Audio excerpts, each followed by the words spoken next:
Hey, it's Miss Mullis. It's time for us to work on our packet number 2 of our kindergarten work. We're working on week 2, day 2 today.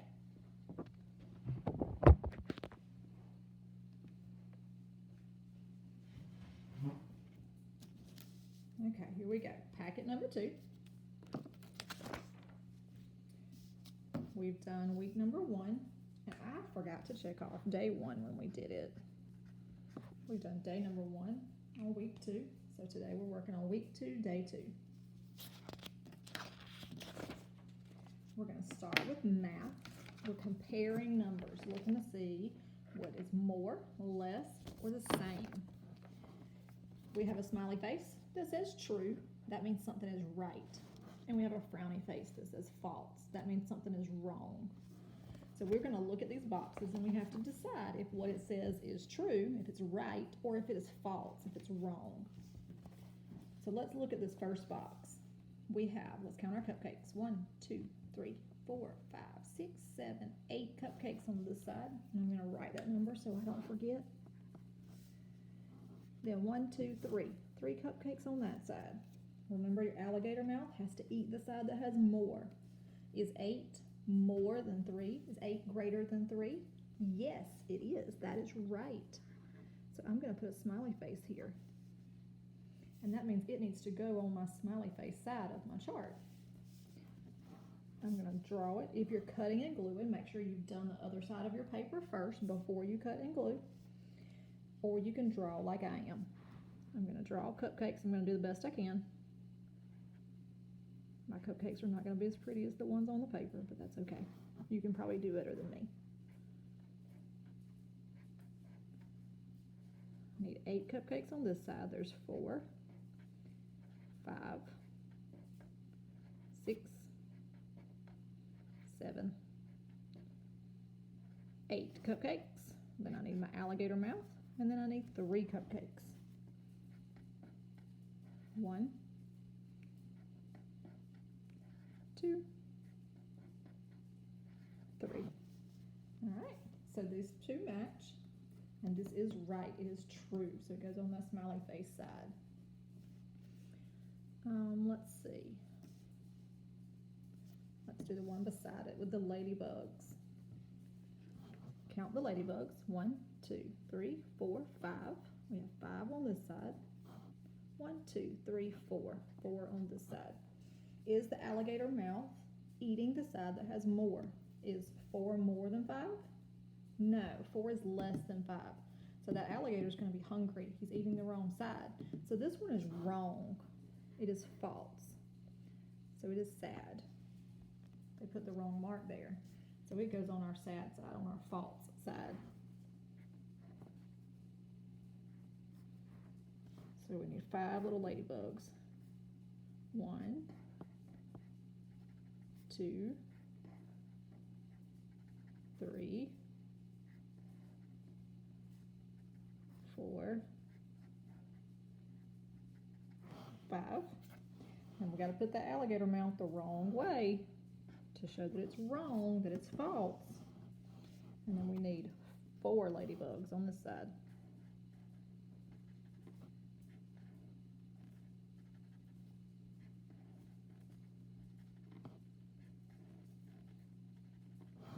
Okay, there we go. And it matches this box. And it is false. It is sad. It's wrong. Then you have 4 more to do. You have to decide if what they're telling you is right or if it's wrong.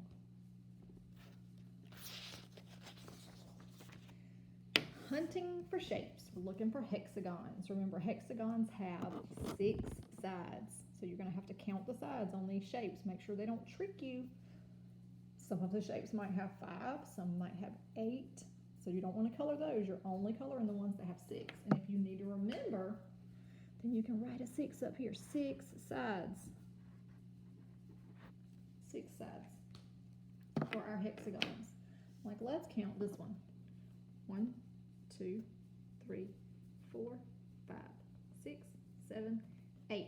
This shape has 8 sides, so it is not a hexagon. We can't color that one. Does this have 6 sides? No, that's a circle. What about this one? 1, 2, 3, 4, 5, 6. This shape has 6 sides. This shape is a hexagon. So I get to color that one.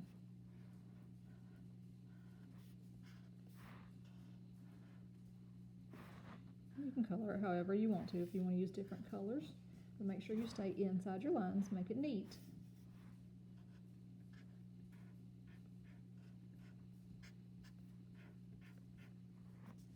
And if you want to put an X on the ones that are wrong, then you can do that too. The ones that are not hexagons, that's up to you. So I could put an X on these because I already checked them and I know that they are not hexagons. When you have found all your hexagons, at the bottom it says how many hexagons did you find? So you're going to write how many hexagons there are on your page right here on this line.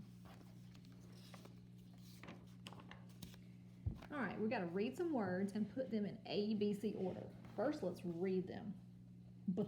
Bun, bun. I'm gonna read 2 of them with you. Sun, sun. So we have bun and sun, and they're rhyming words. Now there are some words over here on this side that you can cut out if you've done the other side of your paper, or you can just write them where they belong. We've got to put them in order by their first letter. We're only looking at the first letter of the word. The very first letter that it starts with, the beginning sound. Okay, we have a B, we have an S. These other words are going to go somewhere in the middle. If I say my ABCs, when I get to a P, an R, or an F, then I'm going to put that word. So if I say A, B, C, D, E, F. All right, F is the next letter I got to, so that word goes next in my list. There was no C word or D word on here, or an E word on here. So F was the next one I found, so I write it over here. F, U, N. Then you keep going, A, B, C, D, E, F, G, H, and keep going until you find one of these letters. Then you write it in the next box. Then you go till you find the next one and write it in the next box. When you have all 5 words lined up, you're going to write them again over here. So you'll write bun by number 1. Sun will go by number 5. And the words that you've written in the middle will go on the middle lines. Right nice and neat. All right, we got some writing time. Remember, before you start writing, look over here at the writing rules. I can use a capital letter. Start your sentence with a capital letter. I can use finger spaces. When you write, you got to leave a space in between your words. It says in, we have a space. The, then the space, rainforest. I can sound out words. Whatever you want to write, you got to make the sounds for it before you try to write it, and write the sounds that you hear. I can use punctuation. Make sure you end with a period or a question mark or an exclamation mark. I can draw a picture. So whatever you write, you got to have a picture to match it. It says in the rainforest. So you're going to tell me something about the rainforest. In the rainforest, I can see snakes. In the rainforest, I can see a lot of animals. There are snakes and monkeys. In the rainforest, I want to catch a frog. So there are some words down here that will help you if you want to use them. If you don't want to use them, you don't have to. You could use other words like trees and flowers and rain. Here are the words: snakes, monkeys, jaguars, frogs, toucans. So you're going to write me a sentence or 2 here about the rainforest and then draw a picture to show me what you wrote about. And our last page for today is our story. I'm going to read the beginning of the story for you, with you. Jill. Okay, this is one of those. Has 2 letters together that match. L and L are the same letter. Twin consonants. When we have 2 consonants together that are the same, we don't need to hear both of them. I'm going to cross that one out because I don't want to hear it. Jill. Jill's. Jill's. This is a girl's name, Jill, and then when we put the S, the apostrophe S, that means something's going to belong to her. Jill's pet. pets. Pets. Jill's pets. So this story is going to be about the little girl's pets. Jill has some pets. Let's read the next line. She has a pet fox. Fox. Let's see. Named Rocks. Rocks. Jill has some pets. She has a pet fox named Rocks. Then you finish reading the story. Then look at your questions. Who is Rocks? A box, an ox, a fox. So look back at your story. Who was Rocks? A fox. So you're going to mark the fox answer. Then you write it on your line. A fox. Your next question. The fox likes to live in a blank. What is the name of the ox? Jill wants another red what? Answer those questions and you're finished for today. Great job.